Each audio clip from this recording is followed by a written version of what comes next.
কুমিল্লার বরুড়া উপজেলা শিলমুড়ি দক্ষিণ ইউনিয়নের আমরাতলী চেরাগালী উচ্চ বিদ্যালয় মাঠে অভিভাবক সমাবেশ ও বার্ষিক পুরস্কার বিতরণ অনুষ্ঠান অনুষ্ঠিত হয়। মঙ্গলবার ১৬ই জুলাই সকাল ১১টায় শুরু হওয়া অনুষ্ঠানে প্রধান অতিথি হিসেবে উপস্থিত ছিলেন কুমিল্লা দক্ষিণ জেলা আওয়ামী লীগের সহ-সভাপতি ও বরুড়া আসনের সংসদ সদস্য আবু জাফর মোহাম্মদ শফিউদ্দিন শামীম। সভায় সভাপতিত্ব করেন আমরাতলী চেরাগালী উচ্চ বিদ্যালয়ের ম্যানেজিং কমিটির সভাপতি মোহাম্মদ সাইফুল ইসলাম দুদু মিয়া। বিশেষ অতিথি হিসেবে উপস্থিত ছিলেন কুমিল্লা মাধ্যমিক ও উচ্চ মাধ্যমিক শিক্ষা বোর্ডের chairman professor doctor Mohammad Nizamul Karim এবং এর প্রিয় স্কুলের ছাত্রছাত্রীবৃন্দ এবং অভিভাবকবৃন্দ, আসসালামু আলাইকুম। আমি এখানে দুইটা শ্রেণী আছে, একটা হচ্ছে অভিভাবক, একটা হচ্ছে ছাত্রছাত্রী। আমি সকল ছাত্রছাত্রীর উদ্দেশ্যে কথা বলবো। তোমরা যারা স্কুলে আসো, স্কুলে আসার সাথে সাথে স্কুলে আসার পরে যদি কেউ ইফটিজিং করে থাকে, যেখানে স্কুলের প্রধান শিক্ষক, স্কুল অভিভাবক, ম্যানেজিং কমিটির সভাপতিকে বলা হয়েছে, আমার কাছে আমি ওনাকে অনুরোধ করবো, এরকম কোনো যদি কেউ ইফটিজিং করে থাকে তাকে আমরা কোনো অবস্থাতে ছাড় দিব না, সে যার ছেলে হবে হোক। আপনি স্কুলের প্রধান শিক্ষক যদি আমাকে দাঁড়ায়, আমি তাৎক্ষণিকভাবে আইনগত ব্যবস্থা আমি আপনাদেরকে কথা দিয়ে গেলাম। আরও উপস্থিত ছিলেন যুগ্ম সচিব, স্থানীয় সরকার বিভাগ, স্থানীয় সরকার পল্লী উন্নয়ন ও সমবায় মন্ত্রণালয় মোহাম্মদ সাইফুল ইসলাম মজুমদার, বরুড়া থানা অফিসার ইনচার্জ মোহাম্মদ রিয়াজউদ্দিন চৌধুরী, উপজেলা মাধ্যমিক কর্মকর্তা রতন কুমার সাহা, কুমিল্লা দক্ষিণ জেলা আওয়ামী লীগের সাবেক সদস্য, বরুড়া পৌরসভার সাবেক মেয়র বাহাদুরুজ্জামান বাহাদুর, উপজেলা পরিষদের সাবেক চেয়ারম্যান হাফিজ আহমেদ, মহিলা ভাইস চেয়ারম্যান মিনোয়ারা বেগম, আদানগর ইউনিয়ন পরিষদের চেয়ারম্যান মোহাম্মদ মাজহারুল ইসলাম মিঠু, ঝলম ইউনিয়নের চেয়ারম্যান মোহাম্মদ নুরুল ইসলাম, শিলমুড়ি দক্ষিণ ইউনিয়ন পরিষদের চেয়ারম্যান হাজি ফারুক হোসেন ভূঁইয়া, শিলমুড়ি উত্তর ইউনিয়নের চেয়ারম্যান আলহাজ আব্দুস সালাম, আদ্রা ইউনিয়ন পরিষদের চেয়ারম্যান মোহাম্মদ রাকিবুল হাসান লিমন ও আমরাতলী চেরাগালী উচ্চ বিদ্যালয়ের প্রধান শিক্ষক দিলীপ বাবু। অনুষ্ঠানে প্রধান অতিথি তার বক্তব্যে বলেন, শিক্ষক ছাত্র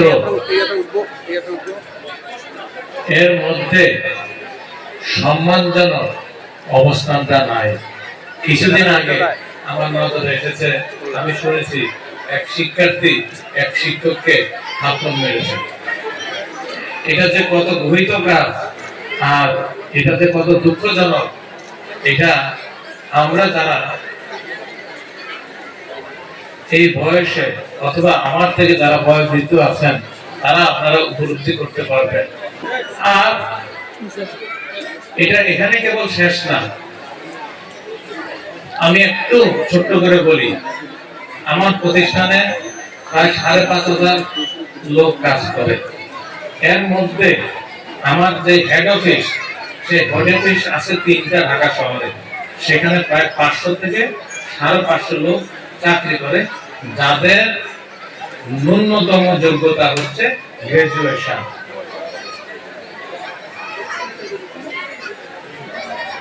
এর মধ্যে দেখা যায় যে আমরা কাজ করি মাত্র ২০ থেকে ২৫ জন, আর কিন্তু এই ৫০০ লোক তারা শুধু ফলোয়ার, তারা সেইভাবে তাদের লিডারশিপ নাই, তাদের ভিশন নাই, তারা কাজ করতে পারে না।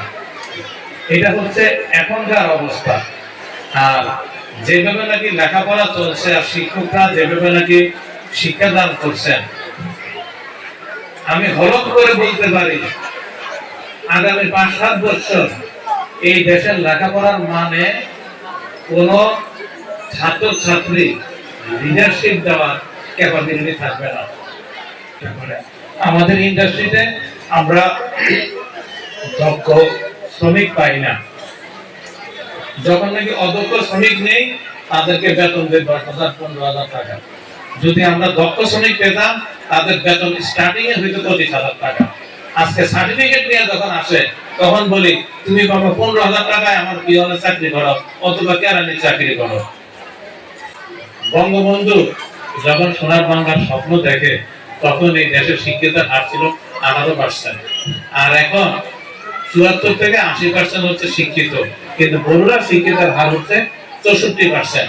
আমি এটা সংশোধন করেছি।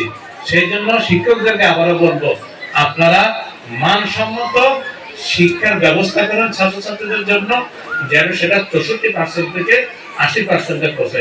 আপনারা সবাই ভালো থাকেন, সুস্থ থাকেন। জয় বাংলা, জয় বঙ্গবন্ধু।